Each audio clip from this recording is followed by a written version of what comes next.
Alors moi, je me rappelle, l'année dernière, j'étais complètement stressée par le choix de dominante.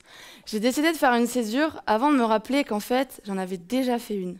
J'ai donc décidé d'aller voir mon médecin et je lui ai dit « Écoutez, je comprends pas trop ce qui m'arrive en ce moment, mais le matin, quand je me réveille, j'ai envie d'embrasser les arbres, de manger des cailloux, de nager nue dans la rivière et de parler avec tous les habitants de la forêt. Ne cherche pas plus loin » qu'il me répond. « C'est R2D2C qu'il te faut. » R2D2C ? Mais qu'est-ce que c'est? J'ai pas besoin d'un robot, moi.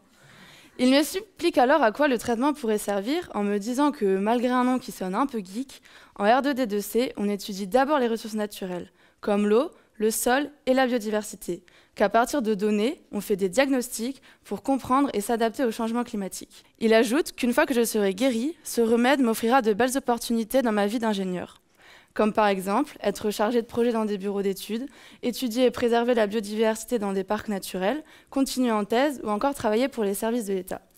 Il ajoute que si le traitement ne me suffit pas, je peux prendre le complément SEM, le double diplôme sol, eau, milieu, environnement, pour devenir le roi de la climatologie et du codage.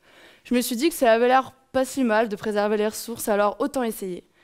J'ai suivi le traitement avec minutie et j'ai commencé par un TP de caractérisation de la rivière en plongeant dans la sans-fond avec des waders, en mettant les mains dans la terre pour faire des relevés pédologiques et en me perdant dans les buissons pour faire des relevés botaniques et sentir les doux effluves de houblon sauvage. Le traitement est composé pour moitié d'un projet C pour repenser l'agriculture et restaurer les territoires. Tout un programme pour satisfaire mes envies de boue et de nature.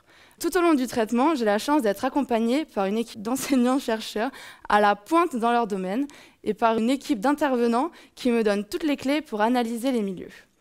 Tout ça, c'est très bien, mais je suis retournée voir le médecin parce que j'ai quand même eu quelques effets secondaires.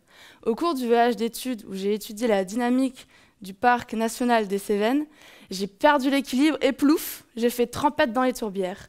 J'ai cru devenir invincible en affrontant le vent et la grêle pendant un épisode cévenol.